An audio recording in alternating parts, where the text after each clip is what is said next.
Good evening, gentlemen. Nice to see you guys again. Be back for another episode of the Blind Pig, courtesy of BGObsession.com. Swing by if anybody actually watches this podcast beyond now and join in the discussion. For those watching or listening, but for those watching, real quick intros. Top left is Paul, Canadian Hog.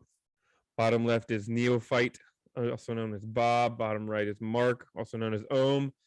Top right is Boone, also known as John, and I am Silent Threat, also known as Derek. So for those listening, sorry, I just dawned on me. You probably have no idea whose voice is whose because we don't introduce ourselves, but you can figure it out later. Anyways, real quick topic of discussion because there's not really too much to dig into. It's a very positive one before we get into the game.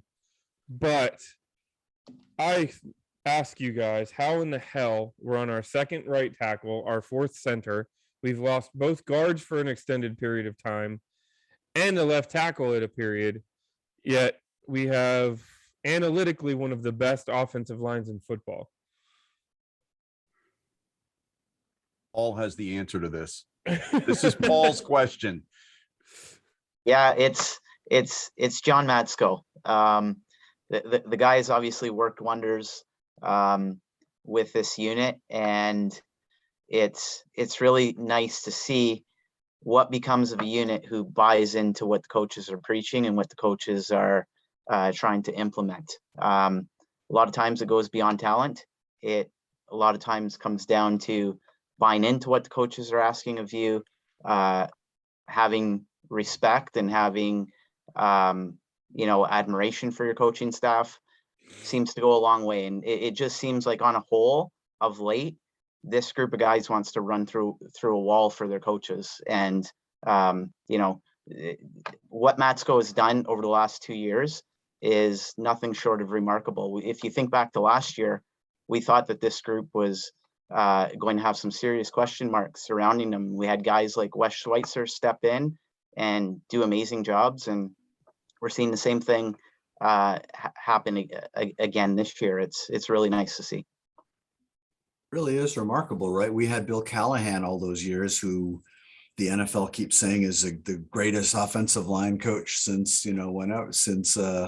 Bugle. Since Bugle. Thank you. I was having an old man moment there. And here you've got this guy that no one's ever heard of. I certainly hadn't. And you can see that what happens when you got five guys working together, even when they're getting occasionally beat physically because we're a fourth string center, they're where they're supposed to be and they're getting in the way. It's just been so refreshing to watch. I mean, the running game, when's the last time we ran the ball like this? I think if there's one position or one position group that we historically have maybe could brag on, it's been the O-line all the way back to the Hogs and even before that. I don't know why that is. Maybe it's, we do play in the Slobberknocken conference, and the NFC East division, where that's kind of been the history of it is, it all starts on the O-line and with the lines. So I think it's kind of if we have a strength on the football team, just a thread that's run through our history.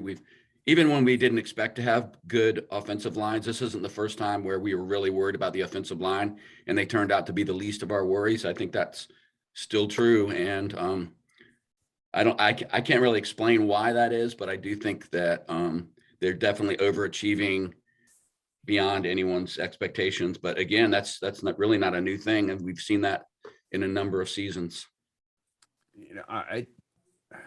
I'm impressed with what we're doing with other teams' cast-offs.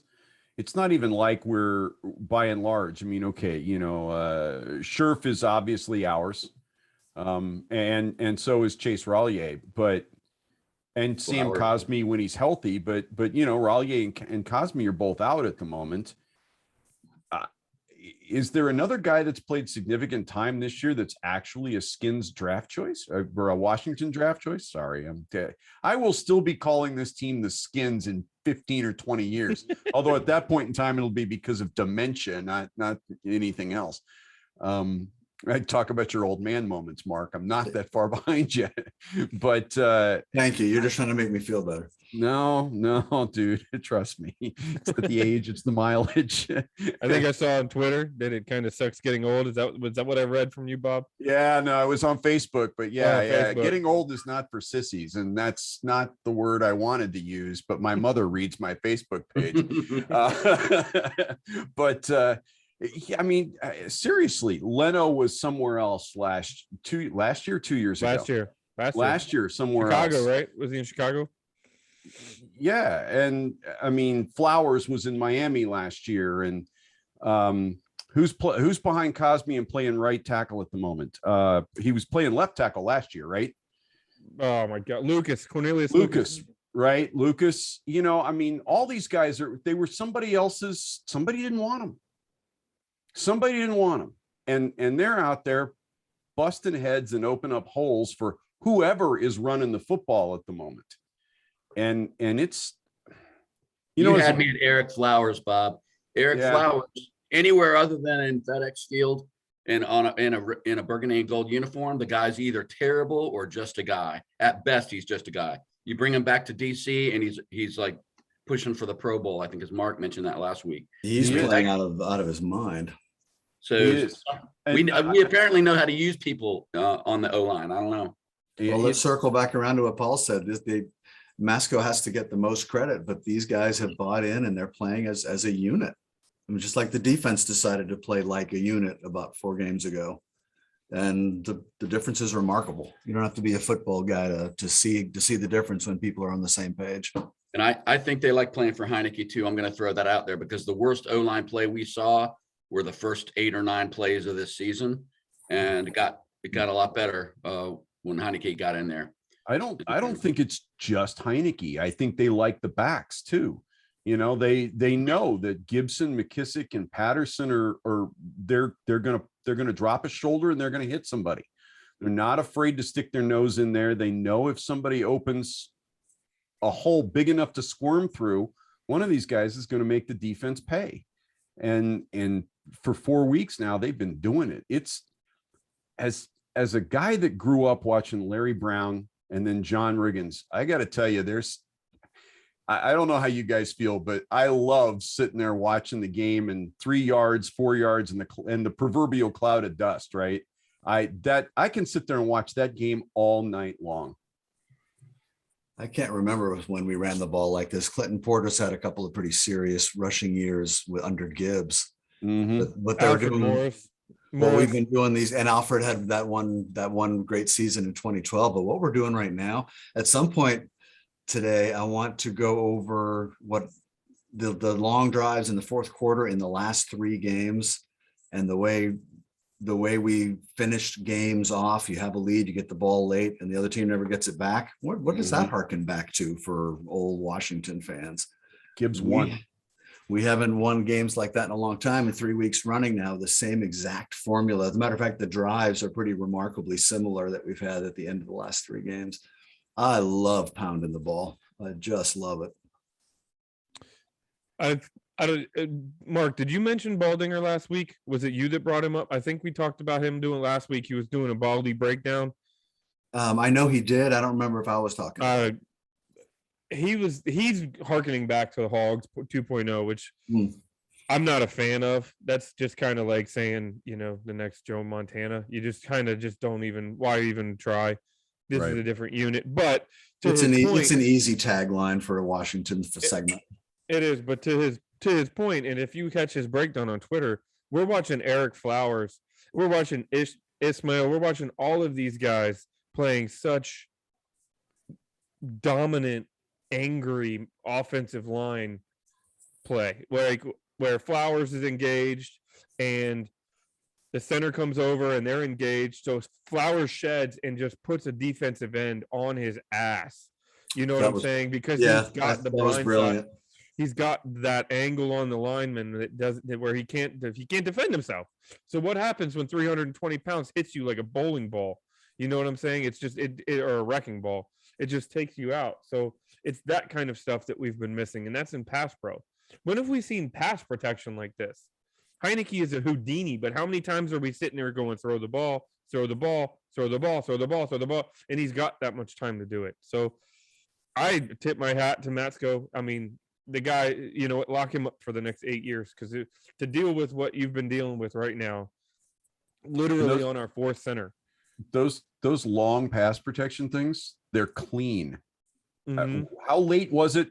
They commented on it the other night. What was the middle of the third quarter before we had the first accepted penalty against the Washington offense? Yeah. Monday night. Man, and it may have been later than that. I'm just throwing that. I think it was the middle of the third quarter.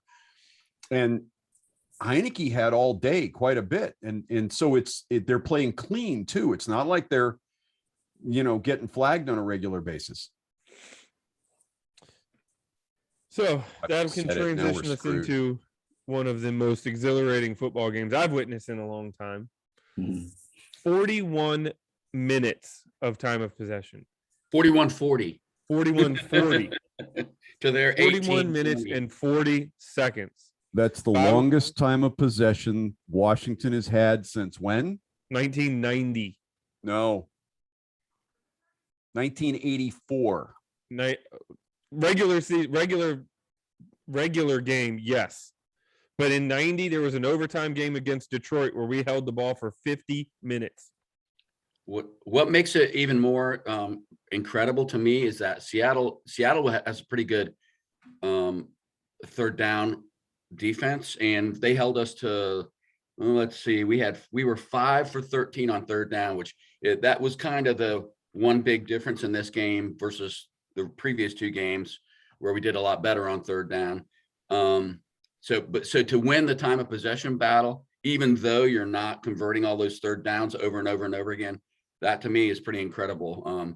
We just didn't allow them to hold on to the ball. I mean, I don't know how many 3 and outs they had, but they didn't have many drives up until the end of the game there where they finally got the drive down the field. And even that wasn't really a drive. It was more just Russell stepping up and hitting somebody downfield. Well, it was us going into the worst defensive philosophy in the history of sports. Let's play prevent defense against a team that hasn't gotten a first down, like one first down in the entire half prior to that, I think it was. Yeah, we just wouldn't let them sustain a drive. And it just goes to show you, even when you're not sustaining drives, if you can make it harder on the other team than what you're able to do, you're gonna have success.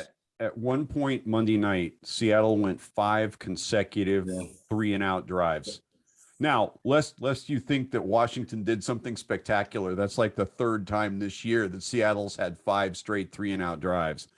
But the point is, how many of us would have picked this defense to do that to any offense just 3 weeks ago? I wouldn't have banked on our defense to do that to Detroit 3 weeks ago.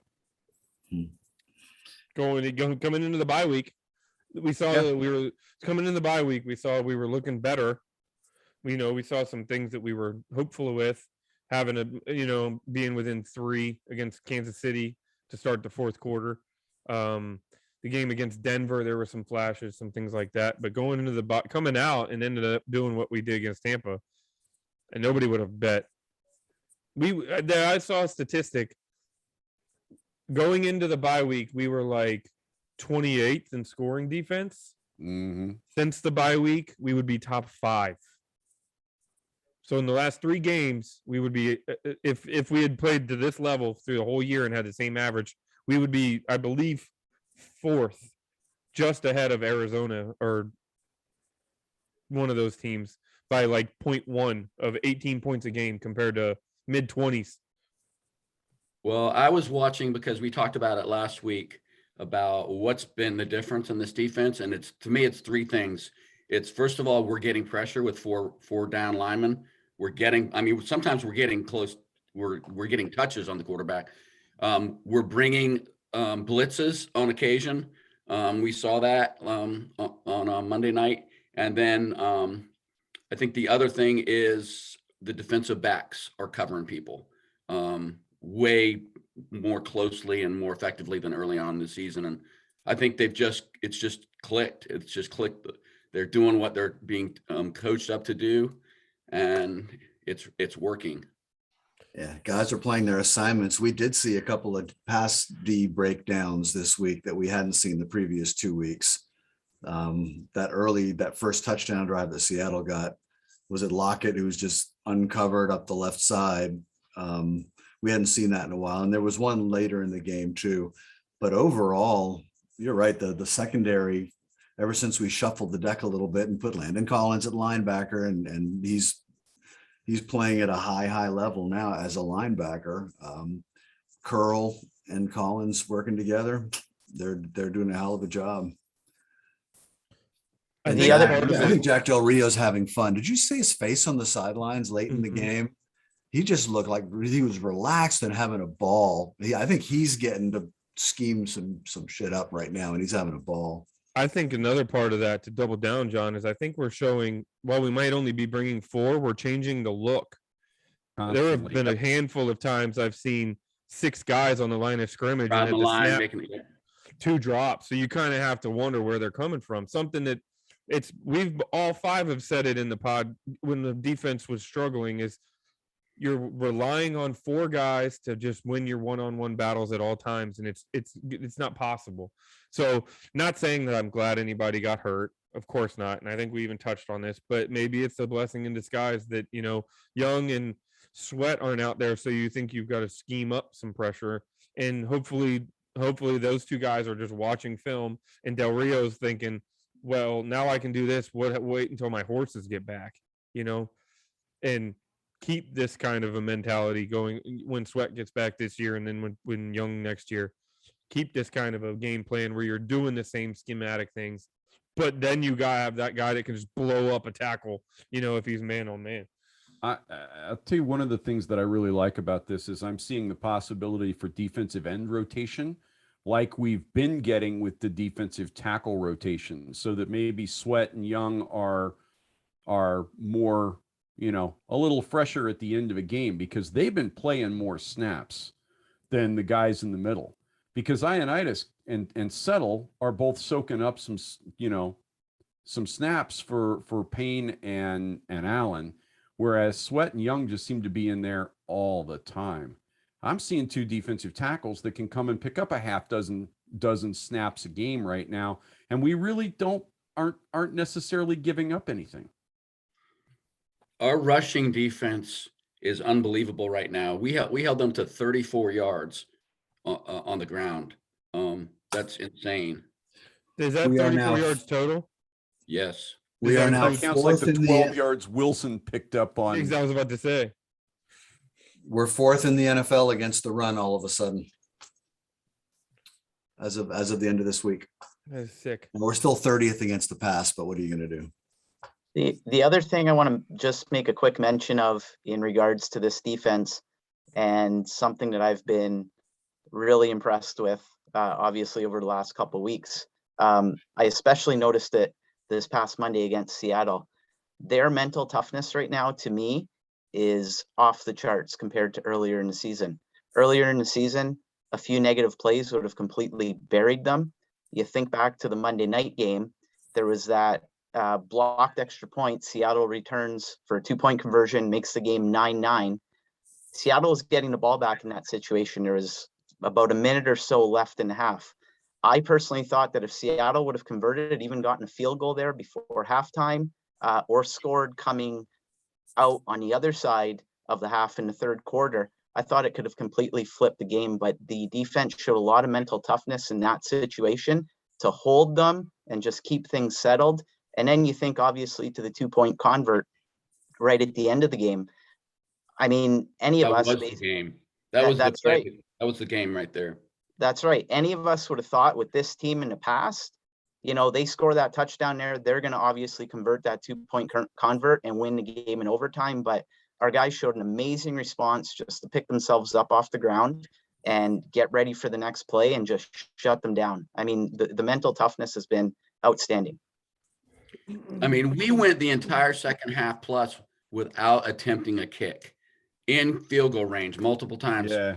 To me, that is the ultimate statement of how confident Rivera and Del Rio were in that defense, because I don't know about you guys, but when it came down to that late in the game and we were in field goal range and we decided to go for it instead of giving Way a chance to kick a chip shot field goal, I was going insane. I just think I mean, at that point, you got to be able to trust your punter can kick a 20-yard field goal. And but they didn't do it. And I think it's totally because they had so much faith in the defense that we were not going to lose that game. Go ahead, Mark. No, I got something on the kicker, but it's a bigger thing. So go Well, ahead. that's what I was going the same, or maybe the same place you're going. What I was going to say is, maybe if Tressway's a right-footed guy, Ron Rivera's not quite so adverse, but you got to flip the entire script there. Now your guy catching the ball is catching backwards from what he's used to. There's just a lot of variables there when your punter is left-footed and your kickers are all right-footed. And so if I were a critic, I might say the coaches should have thought about that before the fourth quarter in a regular season game. That's just me.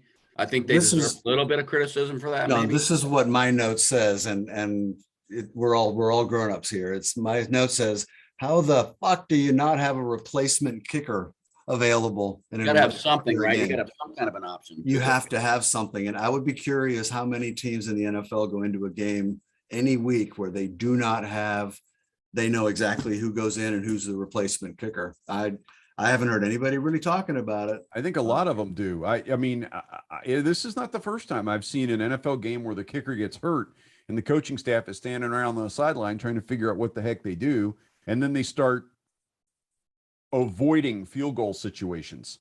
I think we're in a unique situation. I've seen it before. I think we're in a unique situation because we have a left-footed punter. I'd be interested in seeing how many teams have a left-footed punter and how many teams just go into it knowing their punter's their backup. Well, that's okay. So you need to have an emergency holder who knows how to hold for a left-handed kicker. I mean, apparently they practiced on the sideline and our guy was good. He was like figuring it all out. But I guess my question is, if you know Tressway is your backup kicker, they need to be doing some snaps on Wednesdays and Thursdays. They need to be prepared. Yeah, this is what I'm saying. He doesn't have to put in the same amount of time, but or he should find be getting somebody a half else dozen to a dozen field goal kick. attempts a week. Dude, you can somebody else that can kick a 25. Somebody made the joke on the radio, but it's kind of right. Let Trey Apke learn how to kick the field goal a couple times if you're within the 10. You know what I'm saying? Like, the guy's a professional athlete. He can probably put it together. There's probably an old soccer player or somebody in the wide receiver room or in the DB room or somewhere that they can put together a 27-yard field goal. Because I got no problem with having Way as the backup kicker. I do have a problem with not having a holder in place who can hold for a left-footed kicker. Maybe that guy up in the stands, that fan up in the stands that knocked Griffin off the side. Maybe he could kick the field goal. He's got attitude. I like that. That guy's a legend now, right? For the rest of his life. The team is getting involved. The team's tweeting the video out and putting it out there. So yeah, Rivera said, they asked Rivera about it, and Rivera said, well, he had really good hand placement. I like the push that he got. That guy's, but I don't really encourage that kind of thing. But right. The rest of us do, though. So the 44-yard field goal, I can understand not trying the 20-yarder on 4th and 5 that essentially ices the game. Yeah, I wanted to see him try it. So they must have looked really bad on the sideline because Ron was watching. He said he watched the exchange a couple of times. He was like, yeah, we're not doing that, which I get that in the game situation. I don't get how they let themselves get in that situation. And I hope that doesn't happen again. That's a hot take, Mark. Thank you very much. So who's our new guy? Brian Johnson. Yeah. And it sucks because for the third kicker we get, it looks very steady. He looks like he's going to be the guy going, like he could be here for a couple of years and you'd be okay. Fly, you mean? So I was looking pretty sharp. So the Virginia Tech, the new Virginia Tech kicker did not miss an extra. He has not missed a field goal in his short NFL career. He never missed an extra point at Virginia Tech in his entire career, hundreds of extra points, but he's missed 3 of 8 in the NFL. So I'm just putting that out there. He had a bad holder, clearly. I was about to say, that sounds like a holder problem. Yeah. And I put this out in chat on Sunday. I better never, or Monday, I better never hear anybody complain about a kicker not engaging in a return ever again. Joey, just run off the field and be done with it. Let the guy go. You're Did you more see valuable. Tress? Did you see Tress try to make the tackle? Bouncing off the guy. He got blowed up. That was bad. So yeah, that to me, I mean, that's the story of the game, right? The game isn't close if we have a kicker. It was kind of a fluke that it came down to that last possession. It really did. That Yeah. game You was guys- over. you guys have hold to on, admit- time out. I'm devil's advocate here. You can't say that because the game isn't close if it did, the first extra point isn't blocked and returned for 2 points. That if had we It's a downed two-possession that game. and not even attempted it, then there's no game anymore. Well, that's what I'm saying. Not have, yeah, you're right. But I mean, this was a So- close game at the end because of our kicking hijinks. It Right. was- You it was you should never lose a game. You have a 41-40 to Uh-huh. 18-20 time of possession advantage True. in, all right? But I just want to point this out because I know you guys, you're Redskins fans. You know what I'm going to say. There was not a minute in that second half where every single negative play, there weren't that many of them, but every time it happened, I'm like, that's going to be the play that we look back on as Look at all of that's it. why we lost the game. The last 3 games, Mike Evans touchdown. I know everybody on this chat was like, there it is. That's going to turn it. Then the Cam Newton run for 25. There it is. That's going to turn it. And then now you just happen to let the wide receiver run free down the middle of the field for 30 yards and a touchdown with 15 seconds to go. We really didn't even give up any third and should not convert plays in this game. You know what I'm saying? Normally, I don't even have to wait till the end of the game to worry about losing.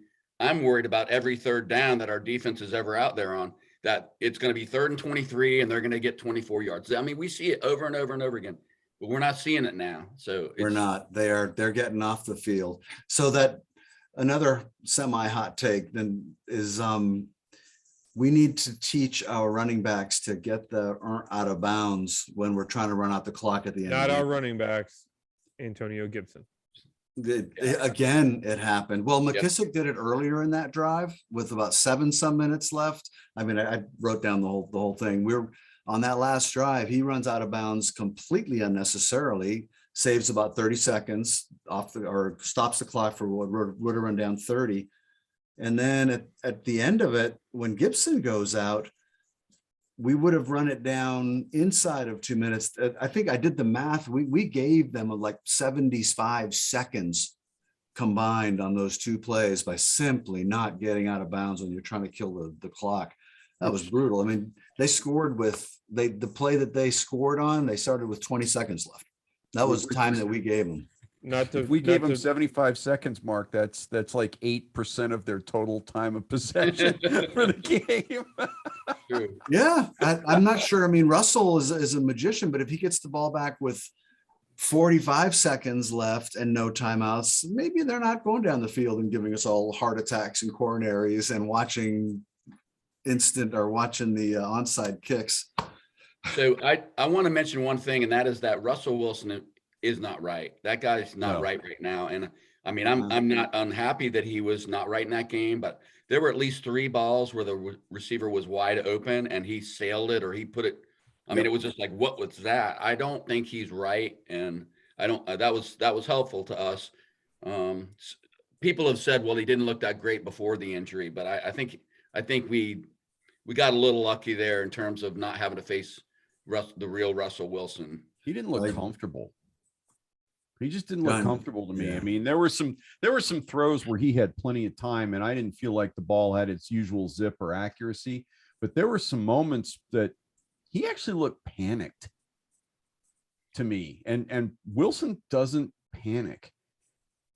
He's just one of those guys that just seems like he's got ice water in his veins week after week after week. And Monday night, you're right, John. He was not. That's not. Yeah, I've heard a lot of fans talk about the possibility of trading for Wilson in the offseason. Not this I Wilson. think he was the better quarterback Monday night. And granted, I know Wilson's coming off of a bad injury for quarterback, but I don't see any reason to trade for Wilson at the moment when I've got Heineke. I'm fine with that. Well, as long as, like Mark said last week, as long as Heineke continues to play like Russell Wilson, then we're with the good with Russell Wilson. We got no reason to look for a quarterback. The question is, can he keep it up? So Boy, even the commentators were comparing him to a healthy Russell Wilson Monday night. And I don't know if you guys noticed on the 2-point conversion, DK Metcalf was wide open in the back of the end zone. And he ran across Russell Wilson. Yeah, exactly. He ran across Russell Wilson's face, and Wilson pulled the ball down and chose to try to thread the needle, and Fuller picked it. If he had just lobbed it over to the right corner, Metcalf catches that ball, it's a tie game. That's not a play Wilson misses very often. So I'm with you guys. I don't think he was 100% or anywhere near 100%. Also, they said that this is the first. They're on pace to have a losing record, a sub 500 record for the first time since Wilson started a game. So you got to wonder where that mentality's at. He's coming off an injury. He's playing like crap. The team looks like crap. He's never been here before. Yeah, you know what I'm saying? Not in the NFL. And I don't know how much adversity Pete Carroll's, had to overcome in the last 10 years. I don't. You mean other than not handing it to Marshawn Lynch in the Super Bowl? There's not. I mean, and he kind of had a look on his face like this really isn't a whole lot of fun for most of the game. I kind of wonder where Pete Carroll is, period. I mean, there was one point in time, it was early in the third quarter, late in the third quarter, early in the fourth quarter, where they were talking about the fact that the numbers for Seattle's offense last year versus this year, and that they fired Brian Schottenheimer in the offseason, and Schottenheimer, all Schottenheimer did was, post great numbers with that offense week in and week out, and the new guy's just not doing anything. Well, the new guy doesn't have the Russ Wilson that Schottenheimer did either. Well, no, he doesn't. But, you still got to look at the offseason and go, why did Pete Carroll pull that trigger? Schottenheimer was obviously doing a pretty good job last year. I mean, from what I can remember last year, and I have not researched this, but from what I can remember last year, it was more of a defensive problem for Seattle than it was an offensive problem. Yeah, Russ was having to score 35, 40 points a game. Right. And was as often as not. So yeah, I think John nailed it last week. I think Mr. Wilson made a big mistake coming back as early as he did. He was not ready to play. I hope he's okay. I hope he's when he's playing other teams. I hope we see him, back to the Russell Wilson we saw, and that's it's not like a career limiting kind of a thing. I agree. The other thing, there's a couple games he could help us out with. The other thing is Carroll is, if I'm not mistaken, he's the second oldest coach in the NFL. Yeah. Right. I want to say he's like 70, isn't he? I think he's north of 70. They said he was. I want to say they said he was 70 Monday night. And so that'll be a big thing to watch in the offseason. Are they going to blow it up and kind of he goes riding into the sunset for? He is 70 on the dot. He turned 70 in September. Yep. I mean, you can't tell looking at him, but at the same time, you're talking again. He's got career record. Pete Carroll is 83-19 in college, and 159, 111, and maybe a tie in the NFL. He's got a ring. He's had a great run, and he should have had two. The twilight of his MVP quarterback's career. The defense isn't what it was when they were substantial. There's no Legion of Boom anymore. This is probably more a statement about me and why I'm not a winning coach in the NFL. But the only reason I'm still working at 70 is if I need the money, and you can't tell me Pete Carroll needs the money. Right. He doesn't. A lot of these guys, though, they do it because they love it and they can't imagine not doing it. Right. I mean, look at Brady. He doesn't need the money. He's playing because he can, and he loves it, and he loves it. Well, I think Brady is playing because he's driven to make everybody forget about every other great NFL quarterback ever. He wants everybody he wants everybody else to be competing for number 2 on that GOAT category. And somebody told him he can't do it. That's all it is. Somebody probably on the street in the subway said you can't do it. And that's that's the kind of guy he is. But yeah, he's got that Jordan factor, That's what I was thinking. Yep. The guy comes out and the coach said, somebody comes out and says you're terrible at defense, and he just wins Defensive Player of the Year the next year. You know, he's the guy that thanks the high school coach for cutting him because it gave him the motivation. That's what Brady has that nobody else has, and I think he feeds on it. Yeah. Like, I think this is legitimately why he gets up in the morning. He's one of those guys, when he retires, he's going to have to be in football or something competitive, or he's going to just wilt away. You know, it's just it's Interesting to see, right? What he decides to do. One, I have to give a nod to Landon Collins because that guy is playing a level of football that we wanted when we got him as a free agent. I think he is playing a position that he was playing in New York. They just didn't tell him. They just gave him the assignment and he did it. He had made a couple comments about, oh, it's not my favorite position, but I'll do what the coaches want me to do. Well, guess what, Landon? You playing like this for the last 8 games might be the only reason why you make north of 15 million next year. So how about you stop worrying so much about the title and just go win football games? Just my opinion. That's a good take there. Yeah, but I agree with that play he made to force that fumble, I saw him get beat and I said, oh, he got roasted. But then he had the wherewithal to come up and punch that ball 30 yards down the field. And that was a game changer. That was a major moment, because if I'm not mistaken, they were across the 50. They were establishing a drive, correct? I think we recovered that fumble around the 30-yard line. So it got knocked out somewhere around the 40 because it went flying. But that changed it. That took the momentum and deflated it. And that was 2 plays after Weed turned the ball over. So I mean, that was a double, right? Because they'd come out and that interception wasn't even really Heineke's fault. That was a tipped ball that should have been caught. And so now suddenly Seattle has the ball and they ran 2 plays and Collins comes out and makes, you're right. That was a real turning point. And it wasn't the only play he made. He's been in the backfield and getting guys. He's doing now what when he played in New York, and we watched his highlights before when we brought him here. You never see highlights of the guy making plays downfield against the pass. When you see Landon Collins highlights, he's blowing somebody up in the backfield or hitting somebody in the line. Now he's playing the position that I wanted him to play when he got here, and he's money. He's absolutely money. If I'm Ron Rivera, I'm pulling him aside and saying, I need more cowbell. maybe you don't like it, but I need more cowbell. Well, if I'm Ron Rivera, the other thing I'm doing is I'm showing him the film, and I'm not saying this in a bad way, but I'm showing him the film and I'm showing him, you do not have a spot on this roster next year as a safety. This is your role. If you don't like it, then that's fine. We'll mutually separate in the offseason. It'll benefit the team. You can go somewhere and try and be a starting free safety, but you look at what's going on behind you. And then you look at the plays you're making now in this game, and you look at the way you dedicate yourself to coming downhill. You can't tell me that this isn't the best position for you, the most successful for you, and the biggest benefit to the team. Collins is currently number 2 on the team in tackles. So, and probably number 1 or 2 for tackle for loss also. Mm-hmm. So I'm going to segue us into the Raiders game, and this is how I'm going to do it. I'm worried about the injuries, and the reason I bring that up is because Collins is on the injury list. He apparently on the last drive, I think he tweaked his ankle. I'm not sure. St. Just had his 3rd concussion. Yeah. McKissick is in the concussion protocol. Which was very scary, by the way.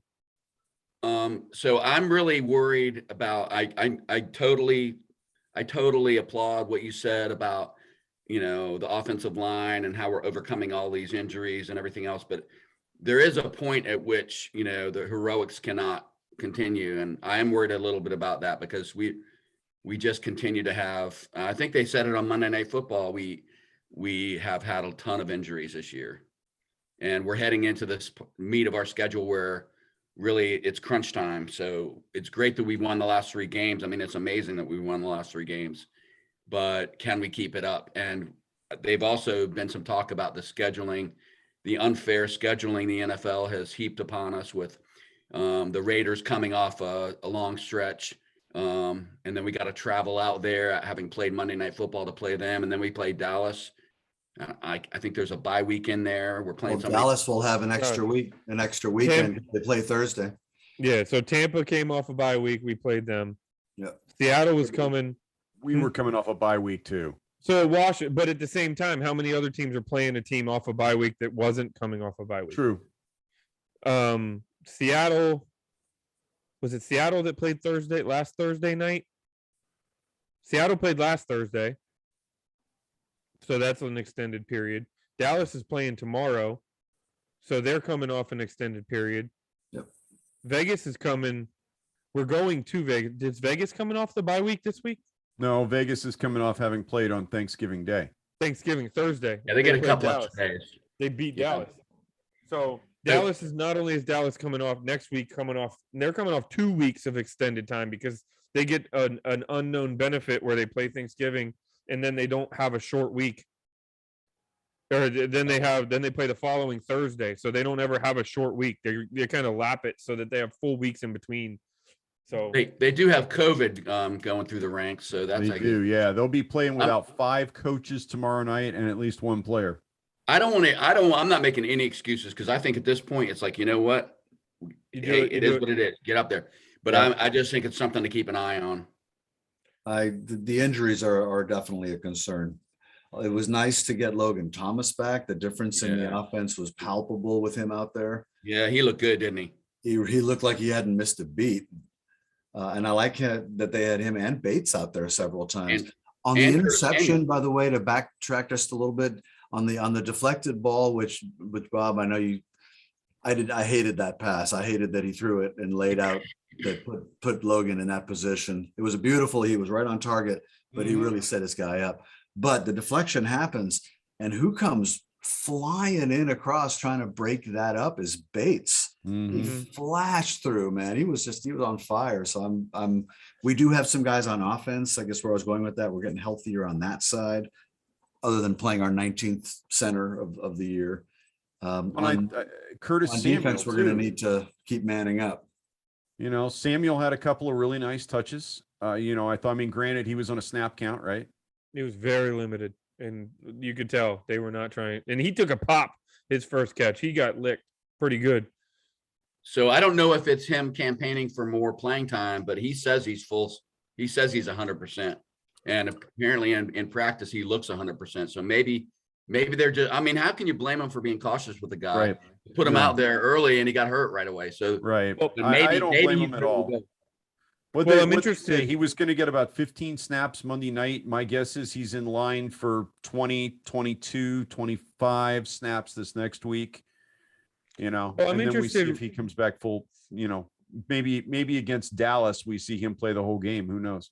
Mark disappeared. I'm interested not to pivot completely, but I am curious knowing now because it wasn't widely reported. We knew he had a groin issue, but it wasn't widely reported that he had core muscle surgery.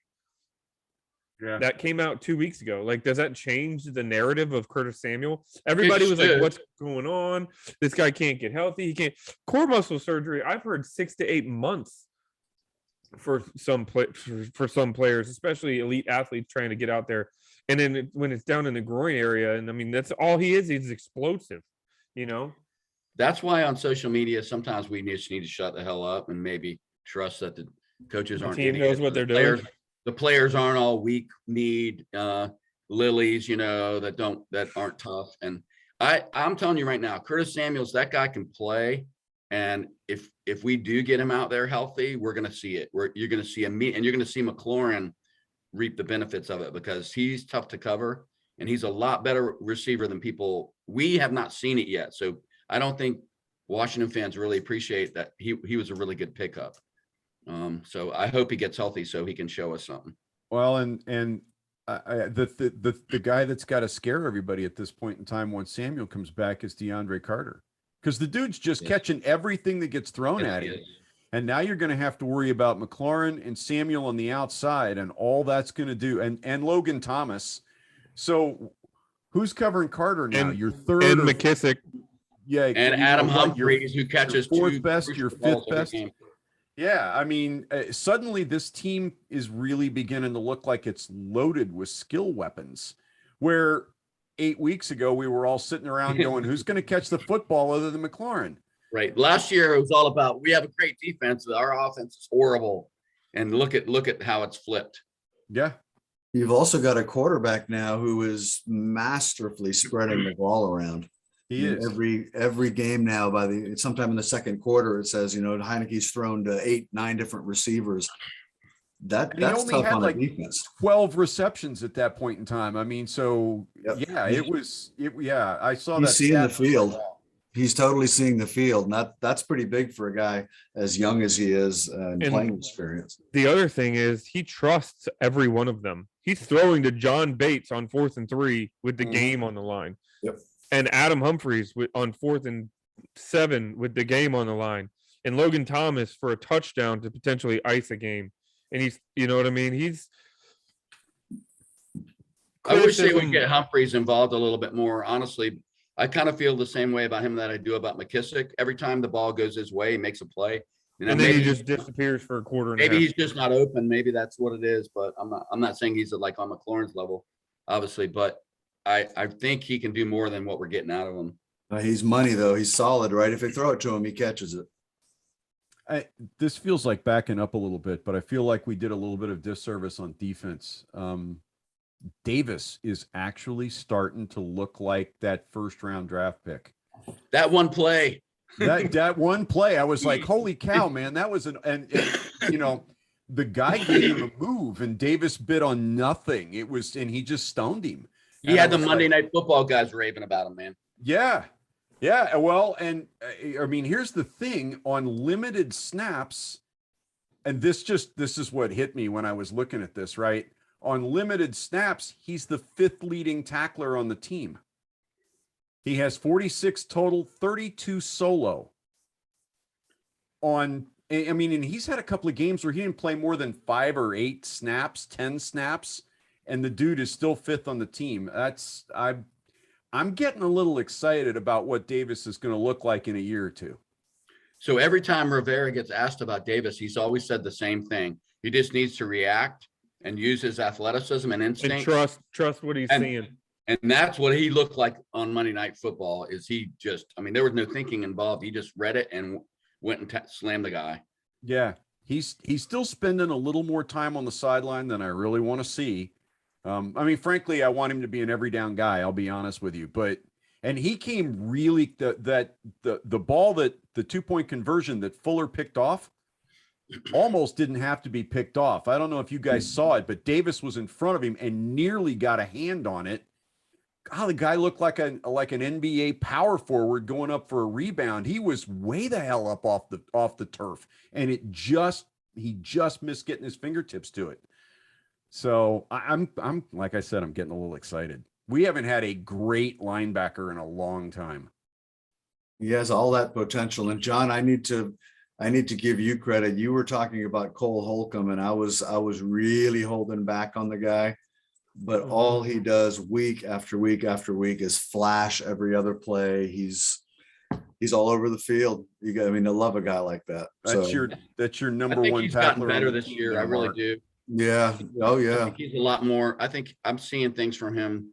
I think what you said like last year that, he's got a great motor and a great attitude, but he just doesn't have the athleticism. Right. I think he's showing it this year. I think he's showing a lot more of that this year than he has before. Absolutely. Looks like a different guy to me. I think he's benefiting from not being forced to play middle linebacker. He's not a middle linebacker. He's undersized. He doesn't have sideline to sideline elite speed to be a middle linebacker. He is I believe we talked about it. He is the perfect example of a weak side linebacker. A guy who can cover a running back in space when needed. He can crash downhill. You can bring him on a blitz. You can drop him into zone. He's versatile, but you're not asking him to be the anchor of a defense. Some guys can do it. Some guys can't. Most of them can't. There's probably 15 middle linebackers in the NFL that are actually at the NFL level of a middle linebacker. So I got to throw a question out there before, and I know we got to get to the Raiders. Who's underperforming on this team? There aren't many players that are underperforming, and to speak to that, one of the things I was gonna bring up earlier, and I think this is a good time to bring it up. We're getting contributions from literally everybody. It doesn't matter if we're talking about the centerpieces of the team. Doesn't matter if we're talking about the role players on the team. There is a contribution literally from everyone, and those role players over the last few weeks are making a huge difference a lot of times in the outcomes of the game. You think of a guy like Tony who came in this week and made a few plays. Yeah, he did. Same thing last week. I don't know if we talked about it, and I know we're going back a week to the Carolina game, but how big was that recovery by a guy like Troy Apke on that muff by Carter? It could have completely flipped the game upside down. So the role guys, whether it's DeAndre Carter making a big play on 3rd or 4th down, whether it's Keith Ismail stepping in, Schweitzer stepping in, Tony Apke, the little guys are making a huge Mm-hmm. difference in the outcome of the game. So to answer your question, John, no, contributions are coming from everyone. There's nobody who is not performing right now. I think what we're seeing is situational underperformance. One play here, one play there, right? DeAndre Carter had that ball come off his Twice. shoulder pads. Twice. That punt come off his shoulder pads Monday night. Scared the crap out of me. Yeah, that one, that one was like, wait, see, that's how you lose to Seattle, by giving them a short field, right? But then he comes back on offense in the next series and has a big catch for a first down. And he almost broke one. He almost broke one of those kick returns. That's true. Yeah. So I think what we're seeing is situational unperformance, like that Lockett running wide open late in the 4th quarter for that 30-yard touchdown. Somebody blew that coverage. Bobby Somebody McCain somewhere should messed have that up. 6 interceptions on the season. Well, You know who's I think that underperforming was- is Bobby McCain's gloves. I think that was DeShazer Everett on that play, Bob, at that goal line play. He Was it? Yeah, he got stuck looking into the backfield. Russell breaks the line of scrimmage and starts looking like he's going to run, and DeShazer just freezes, and the guy runs right by Are you him. talking about for the touchdown or for the loopy lollipop that Russell completed to Lockett in the first? The touchdown okay. with 20 seconds to go or whatever. Well, Bobby McCain's gloves are underperforming because he's dropped more interceptions than he's made this year, and he dropped. They are. Our man Cameron Curl had one hit him in the hands too. It's the worst place to hit in Washington right now. I'm gonna throw a name out. I threw a name out on the board. I'm gonna throw a name out that nobody's talking about is Cameron Cheeseman. When you don't hear your, didn't he get called out on that low kick that the snap was bad? I haven't followed it up or looked at it. Yeah. Yeah. They said that the snap was a little high and the ball came out a little low and got blocked. But we're still talking about a rookie long snapper in his 9th or 10th game. And it's the first, and it's not even glaring. It's not like he put it over his head. It's so knock on wood, I'm not jinxing the kid. But if you want to talk about from this 53-man roster, him stepping in as a rookie and being a full-time long snapper, and we have not heard his name but one time this season, is a pretty notable feat. Well, think about how important he is to the punting game, and all Tressway is doing is having yet another Pro Bowl season. That's another guy we haven't mentioned. Tressway, we just take it for granted. Tressway boomed I don't know what his average was, but there were several plays where we just needed him to bail us out, and he bailed us out every time. That guy is amazing, and he is just a funny dude. I have to give him credit for that. I don't know if you guys follow him on social media, but he is hilarious.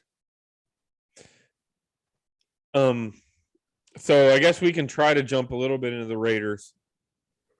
I can tell you right now, if we were talking about a quarterback to make a play for this offseason, Derek Carr might be my 1 seed. Last season was the time to do that, not this season, because they're I don't think he's going anywhere anymore. That guy is playing at a level that, and it's kind of funny it happens after Gruden gets ousted, but that guy, he scares me. I think he could come out. He could, if our defense reverts and regresses, he could put 400 yards up against us. And they don't run it, but they do pass it. He's the second leading passer in the NFL coming into this week. Yeah, they have the sixth ranked passing attack in the NFL in yards. Yeah, and they're doing it without 2 of their top receivers. Ruggs is out. Well, yeah, Ruggs is out, And there was somebody else that was out too. Oh, so I mean, Ruggs is out for obvious reasons, right? But somebody Yeah. else is out because they were hurt. Well, their Well, tight they're- end, right? They're all world tight end was. Their second Yeah. leading receiver is Darren Waller, who's their tight Waller. end. Waller He's might had not more play this targets week. than he's had more targets than any player on the team, believe it or not. He was Yeah. limited in practice. He might not play this weekend. That would be good for us because That would be that good. guy lights it up. Deshaun Jackson's in the same boat as well. He hasn't been participating in practice, and there's questions in regards to his availability this coming Sunday. So And my concern is that Deshaun Jackson just seems to do amazing things against us, no matter the dude can be in a wheelchair and come in and catch it and have a 68-yard against touchdown. Washington. The last time we played him, though, he really didn't do much of anything. I remember that same kind of talk the last, and I can't remember who he was playing for at that time, maybe Tampa Bay, I don't know, but he didn't do a whole lot. But the good news for us is that as good as their passing game has been, their defense against the rush is 25th in the league. Correct. So we So should we be gotta able to eat. pound it. We should have the same game plan we did against Seattle, in my opinion. and we're facing another team as well that, similarly to Seattle, struggles in third down conversion percentage. They're 29th in the league at just over 34%. So as you mentioned, John, yeah, the game plan from last week is the way to go. And one of the things that I found interesting in regards to these guys is they like their shootouts. I was looking at their wins this year. They've won 36-33, 34-24, 33-22, 31-28, 33-27, and 26-17. We can't get in a track meet with these guys. 3 of their wins are overtime, including last week against Dallas. So it might be one of those kind of games. I don't know. Here's another interesting one for you. They almost split the time of possession straight down the middle. 30.5 to 31.5. So if we can come out and play the same kind of game against them we did against Seattle and hang on to the ball longer. Just a thought. Yeah, and it, Uh-oh. Why is They- Hunter they- Renfro? Sorry, go ahead. no, it's okay. They have a little bit of that Jekyll and Hyde look to them as well. You don't know what you're going to get one week to the next with these guys. They got some pretty impressive wins. I mean, they beat Dallas last week. They beat the Ravens on the opening week. But then they got some losses where you start scratching your head and saying, what's going on with these guys? They lost to the Giants, Chicago. They got blown out against Cincinnati, blown out against Kansas City. So, I mean, you don't know what you're getting from them one week to the next. And Yeah, I'm those were not all the- looking. I'm not looking at their record, but haven't they lost? They beat Dallas in overtime, so that was a nail biter. And I think the 2 previous games prior to that they lost. So they're not lighting it up with their new head coach since Gruden got canned. No, they took a big step back when the whole Gruden thing happened. It affected that locker room big time. So this last week was the first time they kind of looked like themselves again. If they sustain that again, it's going to be tough. Well, and it was kind of a double whammy there, wasn't it? I mean, the Ruggs thing happened Yeah. just before Gruden. So you've got a guy that's effectively in jail for what's going to end up being vehicular manslaughter and DUI in the end. I mean, he's never going to play About again. that. Mm. And then you lose your head coach. I'll tell you what, that's about the only thing that could be worse is losing a player like we lost Taylor. You know what I'm saying? I mean, I kind of feel bad for the Raiders a little bit this year because they've got a better team than it looks like, but they haven't been playing well, and you can see why. Yeah, they before Dallas, they got beat by Cincinnati 32-13. The week before, the Chiefs that was their get right game. They won 41-14. So the weeks leading before the Dallas game, and now it's coming the week before that, before the Chiefs, they lost to the Giants. You know what I mean? Who are just people are looking at them as being one of the worst teams in the NFC. So does home and away make a difference? Or are they No, they got Jekyll and Hyde either way. both the losses to the Chiefs and the Bengals were in Vegas. Yeah, they're about 500 as far as the road and the home. But one thing that we haven't talked about is Derek Carr, especially with the wide receiving core being a little banged up. He's been sacked 25 times already. So he's definitely susceptible to bringing the heat.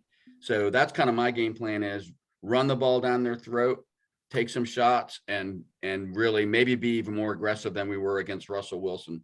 Because I don't know about Derek Carr's rushing ability, but I don't think he's Russell Wilson. Yeah, I'm not worried about him running. But what's interesting about where we are right now, we've just put together 3 back-to-back games with a very distinct formula that's been effective against Tom Brady. It was effective against Cam, who had his good game that one game, but and now Russ Wilson. 3 very different kinds of teams, and the formula works. At some point, we're gonna have to decide: do we think this is for real? I mean, is this who we are now, or are we going to? Is the midnight gonna strike and we turn back into a pumpkin? I'm not prepared to. That's my response. I don't know if that's reversed for you guys or whether you could read that. That was Rivera's comment coming off the field. Yep. I don't know if you saw that clip, Mark. I didn't, which is why I'm staring blankly at you. What was that? He screams. He's coming up the field and Going into the Rivera-like. tunnel. He's still on the field going. Yes, he's into on the field and tunnel. he's screaming, "Let's fucking go!" So I saw the WFT logo reconfigured today to say OFG. All right, I'm with you now. I like Anyway, it. I like it. It was his own "How do you like me now" moment. I was trying to work on like a Las fucking Vegas there, but I need to That works publicly own something. I have been critical of Scott Turner. I was even critical in the game of Scott Turner. Mid game, I was like, why are we not running the football more than we're running the football? But the game plan that we have put in place offensively for the last 3 weeks has worked very well and set this team up about as well as you can ask an offensive coordinator to set up a team to win. Some of it is a little frustrating. I think sometimes we do abandon the run for periods unnecessarily, or at least let me rephrase that. I think we abandon the effective run game unnecessarily. I think sometimes we revert into a run game that's, well, we ran the ball, that it's kind of out of obligation as opposed to out of being a weapon. There were a couple drives where in the first quarter we were lining up power situations and playing bully ball and earning 4 and 5 yards a carry. And then there was about a quarter to a quarter and a half where it seemed like we kept running that shotgun handoff when it was unnecessary on, 2nd and 2, when everybody knows we're going to run the ball and you don't have the bodies to own the line. But I have to give Scott Turner credit because when the drives needed to happen, they happened. When we needed to sustain drives, the play calling was there. They were utilizing the running backs in an kind of an external run game where it's the short passing situation, the way Tom Brady used to do it with James White. Reggie Bush made his money this way, where he would touch the ball 26 times and 14 of them would be catches, but they would all be at or behind the line of scrimmage. It was an extension of the run game. So I got to give Turner credit. I hope we can continue. We got to continue this. We have to continue being effective with our out of the backfield, whether it's running the ball, short passing game. I hope to God we don't see another screen on 2nd and 9. it's been kind of a running renaissance in the league, right? The Titans have got some credit for it early, but the Colts are doing it with Jonathan Taylor. They're running downhill. The Washington football team is doing it with a couple of guys that nobody's heard of outside of Washington before last year. Running the ball works and defenses are going to have to readjust to that. So it's been fun to watch. And I Now, think here's the other aspect of it is that it takes a toll on the defense that the passing game does not. And you saw that. You could literally see that game. And even the dense Monday Night Football guys were talking about it in the first half, we're going to see that defense tire out with all the running they're doing. And we averaged 3.5 yards per carry, which is not great. Most of that was in the first half, not the attempts, the yardage, because we didn't get a lot of yards in the second half because they tightened up on us, but they still kept pounding it. I think the biggest thing was, it's interesting because the biggest critique in the second half was we were not converting 3rd and short. I don't know how many, we had 3 or 4 in the second half that we had 3rd and short and we did not convert. And Seattle did a good job on those plays. I don't think it's what we were saying 3 weeks ago was, why are they passing on third down? Well, we didn't pass on third down on those plays. We ran it and we didn't get it anyway. So I think it just goes back to the truth of it is, if you pass on third down and you get it, it was a great play call. If you don't get it, why aren't they running it? And then we saw the reverse this last week. Why are we? I literally saw people on Twitter saying, why are we running on all these third downs? It's like, I mean, and so that's the life of an offensive coordinator. You're damned if you do and damned if you don't. But I really love that even though we were not breaking runs in the second half, we just kept pounding it because it paid off in the long run. To be fair, they even said this on the Monday Night Football broadcast. Every 3rd and 1 this season, we've run the football, and we ran it. Gibson broke 2 tackles and ended up falling forward for 7. You know what I mean? So we had the one third down where he ran it for 37 yards. Somebody did, right? And Yeah, then Scherf got called for, it was a hold. Sure, It was a hold. So I love what I'm seeing. Now, my question is, will we, or when will we see the next iteration of this? And the next iteration of this is Washington is a running football team. When are we going to see Taylor Heineke do the play action fake and go deep to McLaren? When are we going to start seeing 40, 50, and 60-yard plays off the play action, because the defense is so damn worried about Gibson and McKissick? Because I'm not even seeing those being attempted yet. Maybe we're just waiting for Curtis Samuel to be back because we want 2 guys on the outside that you have to worry about. I mean, maybe if De'Ami Brown was healthy, we'd be seeing that, because that's kind of the game that De'Ami Brown was brought in for, I think. But and with him out and Samuel out, yeah, maybe not. But that's where this needs to go, right? I mean, I want to see play calling like I saw in the 80s, where Gibbs was calling plays this week to set the defensive coordinator up next week. I think the offensive line injuries make it a little harder to do that. I agree with you, Bob. Possible. But I don't think Heineke had as much time as you guys started out the whole conversation about the Seattle game, talking about the great protection.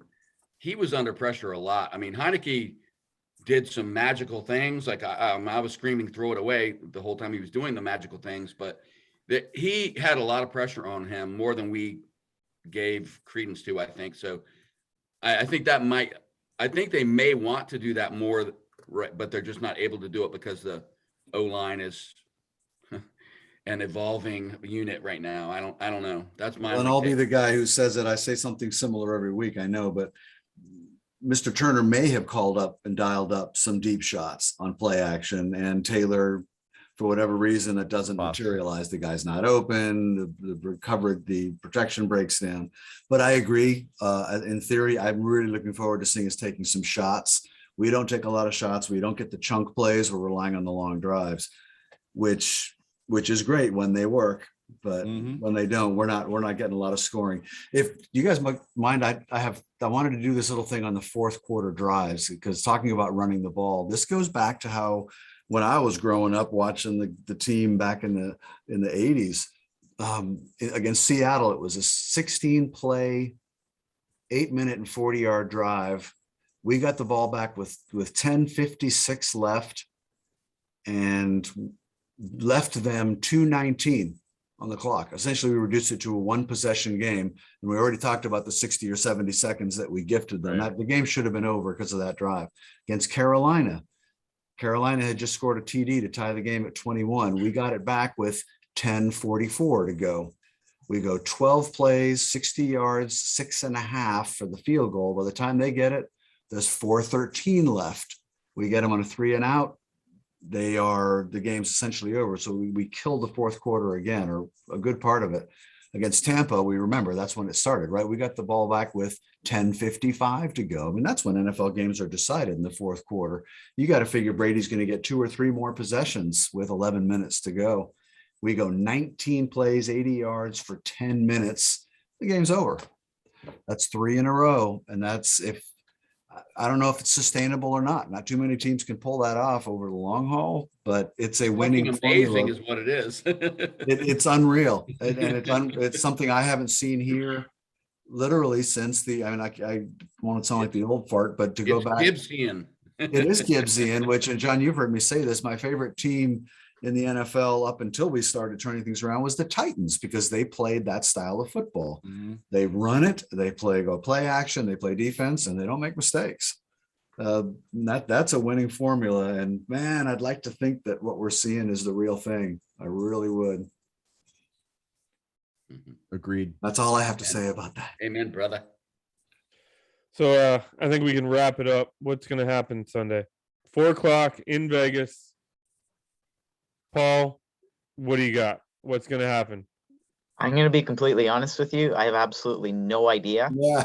I don't have a good feel I'll drink to that. of this game. Like I said, Vegas is one of those Jekyll and Hyde type teams. And with us, you'd like to believe that we can continue this amazing stretch of play that we've been experiencing over the last few weeks. I'm going to say at the end of the day, it's going to be a field goal game. It's going to be really, really tight. If we get down early and this becomes a track meet, then I can see Oakland pulling away by, 10, 13 point type thing. We have to keep it close. We have to be content with winning ugly. If it's low scoring, I think that favors us. But I think it's going to be a field goal game, and I think it's pretty tough to go all the way over across country type thing. And I'll give the Raiders a nod in this one, 20-17. So I mentioned 25 sacks on Derek Carr. I don't think their O-line's very good, and I think we're going to grind it out on offense on the ground, and on defense, I think we're going to be the most aggressive pass rushing team we've seen this year, and we're going to put Derek Carr on the ground 5 times, and he may not finish the first half. That's what I think, and we're going to win it in 23-21. I don't know who their backup is though. George Blanda. Stabler. All right, Bob, what do you got? Feel kind of like Paul. I can't get a read on the Raiders, which frankly seems to be the case for everybody in the world right now. I don't think anybody has a read on the Raiders, including the Raiders. I think again, I think a low scoring game favors us. I'm thinking 21-13. I think the defense puts in a pretty solid shift this week. And we stick with that whole running game, and Gibson posts another 100 yards, and Heineke takes what the defense gives him, and maybe Curtis Samuel scores this weekend. That'll be nice. Mark? I'm going to choose to believe that the last 3 weeks are not a mirage, and that we're going to get something similar to what we got. That's easier to predict to me than the Raiders, because no one knows what the Raiders are going to be like. I sure as hell don't know what the Raiders are going to be like. If Carr gets going early and we fall behind, by the way, we've scored 1 first quarter touchdown all season. One first quarter touchdown all season. At some point, we got to start to not be playing these close games. Normally, I would not choose us to win a game on the road against a team with an explosive quarterback and all that, but I'm really liking the style of football that we're playing, and I like how we're not relying on 1 or 2 guys. Everybody's contributing because they're on the same page. I think Taylor Heineke gets his first game-winning drive this week, and it ends up being like, assuming we have a field goal kicker, 24-21. That he drives them down and we win it with the last minute field goal. Wait, it wouldn't be the first one. He had one earlier this year. Of course, he had the Tampa one, which is game winning, but we had the lead already. Right? Has he come from behind? Yeah, didn't we have to come from behind? And The Falcons. The Was it Falcons. the Falcons or was it the Giants? Well, one of those 2 games we had to come from behind, I thought, and it was like the last game of the oh, it was the Giants, because we got to kick the ball the second time because they had the penalty. Yeah. So I think Taylor Heineke gets his second game-winning drive of his There you go. this week. There you go. We'll edit that out somewhere. Right. So I'm looking right now at the Raiders' schedule, and I'm gonna go backwards, and I'm talking about the points that their defense has given up. 33, 32, 41, 23 to the Giants, 22 to the Eagles, 24 to the Broncos.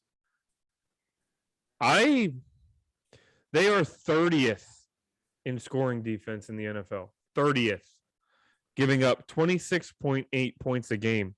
The Falcons and the Jets are the only two teams that have given up more average points per game. Washington is at 25.6, and that includes only averaging 18 over the last 3 weeks. I want to believe that this is a game that our offense can wake up. And by wake up, I mean actually get going instead of holding on for dear life, you know. I think our offense has it. I think we're getting some playmakers back. The injuries on the O-line worry me. Didn't look at their defensive statistics as far as their sacks go, but I can't name one person they have on defense. So I'm starting to wonder if their defense is actually worth anything. I don't know that getting into a track meet with these guys would be a bad thing, because I think our defense playing late recently can hang with them a lot better than their defense can hang with our offense. You look like you're about to say something, Bob. Well, I was just looking at their defense, and I'm looking at the names, and none of these names jump out at me. Thanks for that Their information. top sack guy is Max Crosby. Yeah, and he's legit. Oh, no. The top sack guy is somebody I can't pronounce. Start with the O. I'm not even going to try it. Yannick somebody. Ngakoue. Yannick Ngakoue. Sure, we'll go with that, Yeah. Derek. So anyway, Yeah, he's got 8. But that's where I think we could stumble. you know, they're not picking the ball off. They've got 4 interceptions as a defense, and nobody's got more than 1. They are forcing some fumbles.